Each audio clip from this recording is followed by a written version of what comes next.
first of all, Social Security, right? Social Security, you've heard of this before. It's one of the three retirement income sources for a FERS employee. And I'm speaking mostly to FERS today because we're talking about the Social Security and the FERS supplement, but one of the three retirement income sources on top of pension and TSP, Social Security. Now, what is it? Well, it began with the Social Security Act, which started in August 14th of 1935. This was amended numerous times, right? Social Security was updated numerous times over the years. It was not originally meant to be a primary retirement income source for folks. It was actually considered like an insurance claim benefit, right? Because it's also known as old age survivors and disability insurance. You may have seen that on your leave and earnings statement, your paycheck stub, OASDI, old age survivors and disability insurance. That's another term for Social Security.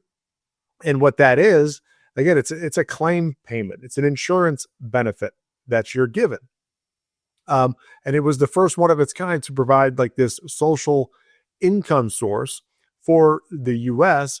And again, it's been amended numerous times, to what it is today currently in our present situation. The minimum age that you can get this is at age 62 is when you can start getting claims in a traditional sense. We're not talking about Social Security disability. We're just talking about traditional Social Security benefits. And your full retirement age for Social Security currently is age 65 to 67, depending upon your birth year. If you have a question of when your full retirement age is for Social Security, reach out to us. We can let you know, again, depending on your birth year. This is something that you pay for. You look at your paycheck stub, you look at your leave and earnings statement, you'll see a deduction for Social Security, 6.2%, in addition to the deduction that you have for your FERS retirement system. So you have money going into two different plans automatically. You can't determine whether you want to contribute or not. You automatically contribute to the FERS retirement system, and you're not able to determine if you want to contribute or not to Social Security. 6.2% comes out of every paycheck going towards that system. So those things are set for you to then collect the benefit when the time is right. When you retire, you're going to get your pension.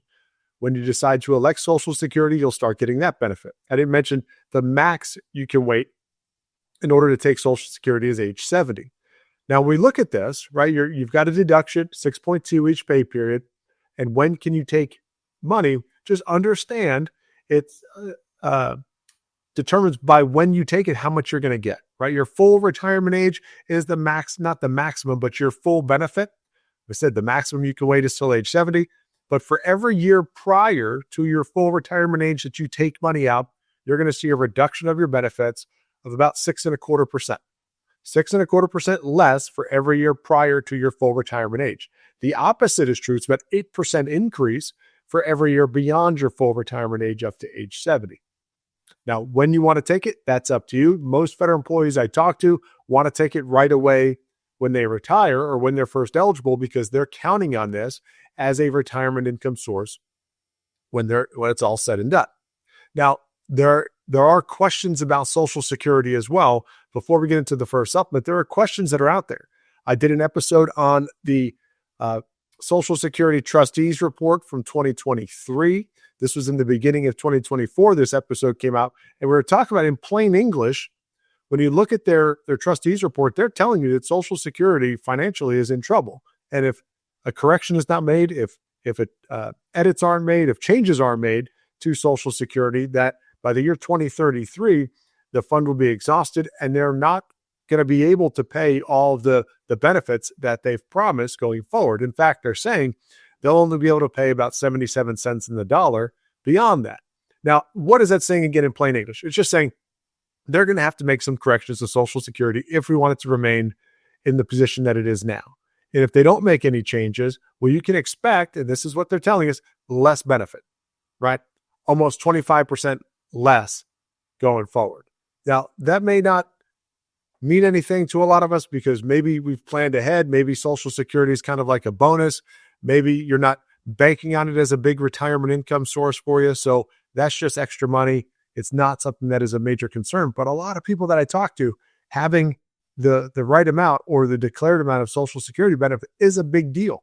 Because as I said at the beginning, It's one of your three retirement income sources if you're a FERS employee, FERS retiree. So Social Security has its own issues that we're dealing with, not just with the current budget legislation, but just with funding in general. Why? Because there's more and more people that are collecting Social Security. People are living longer. So it's paying out more benefits that it's collecting. And eventually, those numbers aren't going to work, right? If you're paying out more than you're collecting, eventually it's going to exhaust the fund, which is what they're telling us is going to happen. I hope it does not happen. I hope it gets corrected or fixed, or their numbers are inaccurate. But this is straight from their own trustees' report.